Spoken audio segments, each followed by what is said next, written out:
السلام عليكم ورحمة الله وبركاته. اللهم صل وسلم وبارك على سيدنا محمد صلى الله عليه وسلم.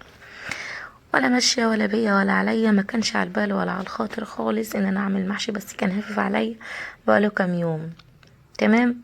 واقفة في الشباك كده لقيت واحدة معدية وشايلة الكرومبة، قلت خلاص اعمل محشي. الجو كان ساقع بقى وهوا مش عايزة اقولكوا، والستاير والهدوم بتطير.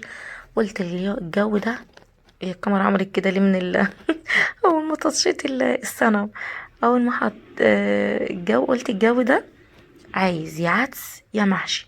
وانا بيني وبينكم ما اكلتش المحشي بقالي كتير، فقلت هو يلا هوبا والله اللي انا عاملاه. رحت السوق جبت كرنبتين كده حلوين وكوسه وفلفل وبتنجان، لا كان عندي تقريبا الفلفل، جبت كيلو كوسه وكيلو بتنجان. تمام. واشتريت الخضره. روحت على طول وقلت اعمل التخديعه، بس كنت سلقت الكرنب الاول. تمام. وابني جاب لي القوطه من عندهم عشان هي كانت شارياها لي وكانت عندها.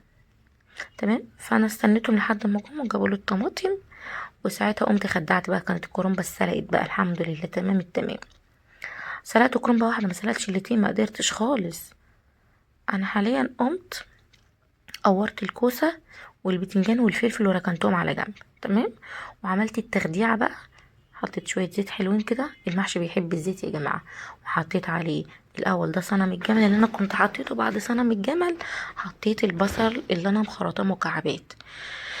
اتسبكت هوبا اتنين، قمت حاطه عليه كوز الخلاط الطماطم اللي انا طبعا متعوده وانتم متعودين معايا اللي انا بحط عليه بنجر يديله حديد ويحمر الصلصه معايا اكتر. هنا فرمت بصلتين وسط كده بالشكل اللي انتوا شايفينه ده في المبشره، وتبلته بفلفل وكمون وملح. واقولكوا هنعمل بيه ايه تاني دلوقتي. تقريبا البصل اللي انا بخرطها دي هعمل بيها خلطه للرز، اللي انا هحشي بيها الفراخ. خرطت البصلتين اللي شايفين دول تخريط كده عشوائي، مكعبات صغننين مع شوية زيت ياخدوا تشويحة، وهننزل بكمية الرز. طلع كمية الرز كتيرة بس ولكن مش هتخسر، هنسويها وناكلها عادي. ده شوية الرز اللي انا عاوز كلمة انا هحشي بيه الفراخ. مش تباركولي بقى على الحلل الجديدة دي، قلت اطلع الحلل اللي انا راكناها تحت السرير محدش واخد منها حاجة. ايه رأيكم؟ كل الحلل بيقولوا ألمونيا، بس بتدي طعم وريحة للأكل حلو. حطيت هنا شوية فلفل اسود وشوية كمون وشوية بهارات مشكلة وشوية قرفة صغننين، ونزود الملح ونحط مكعب الماجي بس. ولكن هنسقي الرز بس 3/4، يعني مش هنحط رز نخليه يستوي جامد، لا عشان هيكمل سواه في قلب الفراخ. يعني عندنا فراخ كده، م- فراخ بيضة بس اللي هي تحس ان هي كأنها جامورتي كده، الواحدة كيلو الا ربع كيلو كده يعني. هي دي هتبلها كلها بالبصل اللي انا فرمته بالمبشره ده، من فوق ومن تحت ومن جوه ومن بره وتحت الجلد وكله، تديها ريحه حلوه كده. نحشي الفرختين وهنكتفهم. طبعا احنا كنا لفينا المحشي، كنت لفيت كده المحشي تقريبا. انا عملت محشي الكرنب، قطعته ولفيت، والله ما فاكره اذا كنت لفيت ولا لسه. وعندي بنت خالتي حشيت محشي الكرنب والفلفل والكوسه، يعني مسكت الحله دي وانا مسكت الحله دي. تتبل الفراخ كده بقى وعلق عليه عشان خلاص قربنا نخلص المحشي، عشان نعلق عليه. بس خدت كل التتبيله والبصل حشيتهم في الفراخ كلها. اما الرز بقى يستوي هنحشي الفراخ دي رز الخلطه اللي احنا عملناه. استنونا لحظه بلحظه. لو عجبكم الفيديو حطوا لايك، متنسوش تشتركوا في القناه ويوصلكم كل جديد، وصلوا على الرسول في الكومنتات. اللهم صل وسلم وبارك على سيدنا محمد وعلى اله وصحبه وسلم. طبعا اعلموا طالما الصلصة اتسبكت تعرفوا ازاي انها اتسبكت لما يكون اللهم صل على جمال حضرة النبي، الزيت او الإدام يطلع على الوش، وش الصلصة تعرف كده ان الصلصة خلاص طالما اتفصلت عن الزيت، طالما فصل عن الصلصة يبقى كده اتسبكت تماما. هتطلع بقى البهارات بتاعتنا كالعادة، فلفل وكمون وملح، البهارات الأساسية، ومكعبين ماجي. تمام. وتوابل محشي. تمام. هو ده اللي احنا حطيناه. انا بحب الخضرة كتيرة جدا في في الرز وخلطة المحشي. بحب الخضرة جدا. دي الخضرة اللي احنا قطعناها هحشي عليها الكرنب دلوقتي او تقريبا لا. الحلة دي هيتحشي فيها الكوسة والفلفل والباذنجان اللي نورته. هو ده بالظبط. شايفين الصلصة حمرا وحلوة ازاي؟ بصوا بقى كده ايه البنات الشطار لف المحشي. انا في البداية ما كنتش بعرف الم في محشي كرنب خالص. كان عندي مكنة لف الكرنب وما كنتش كمان بعرف استعملها والله. يعني كنتش بزر عليها جامد او بقطع يعني بعصر الورقة كده بتاعة الكرنب وانا بعملها. كنت بعملها ميتة على نفسها كده، نص صباع ماسك نفسه خالص. الرز كمان اتشوح اهو واتظبط. هنحشي بقى كده الفرخة بيه ونكتفها ونحطها على طول في المية تتسلق. والله طعم الخلطة تحفة، طعم وريحة فظيعة فظيعة فظيعة. بس انا هنا المفروض ما كنتش احشي، المفروض ما كنتش حشيت جناب الفرخة لانها فرقعت مني. بس كده بقى هكتفها، نربط جناحاتها اللي ميتة على نفسها دي ونظبط الدنيا. نكمل التانية. والرز اللي هيفيض مش خسارة يعني، مش هيخسر، نبقى نكمل سوا ويتاكل عادي. جنبي بطاطسية محمرة، جنبي بيضة مسلوقة، جنبي اي حاجة بقى. بس ما خدتش سوا خالص الفراخ. التتبيلة دي تدي الفراخ طعم وريحة فظيعة. بصلتين كده حلوين لو بتحب البصل في الشوربة، ومعلقة صلصة من اللي احنا مسبكينها تدي للفراخ ايه لون جميل وطعم احلى. فلفل،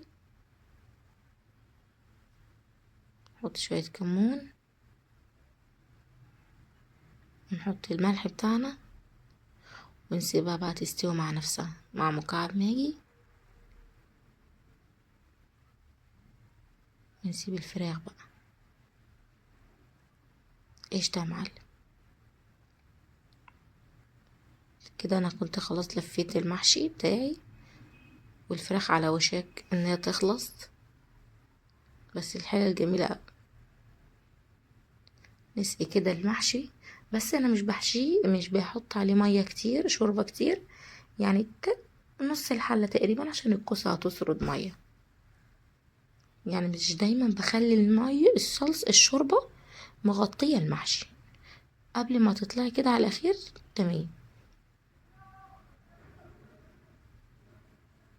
والله كان شوية محشي كانوا زي العسل، كانوا سكر. وخصوصا ان الكرنب البلدي ده مسكر قوي. تحفة تحفة تحفة. قلت الحلة الجديدة اللي طلعت دي لازم يتعمل فيها محشي لازم.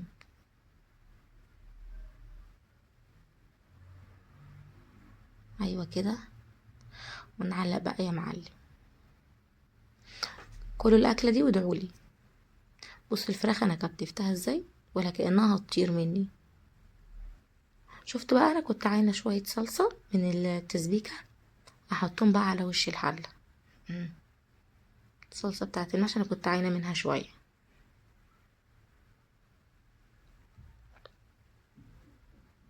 هو ده اكل المحشي، هو ده اللي مطلوب في الشتاء يا جماعة والله العظيم بجد. نثبته كده بطبق صيني عشان خاطر ايه مفيش محشية تفك مش عارف ايه.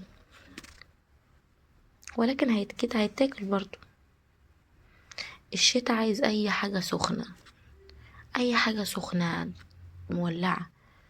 انما الصيف عايز الحاجة ساقعة تلج.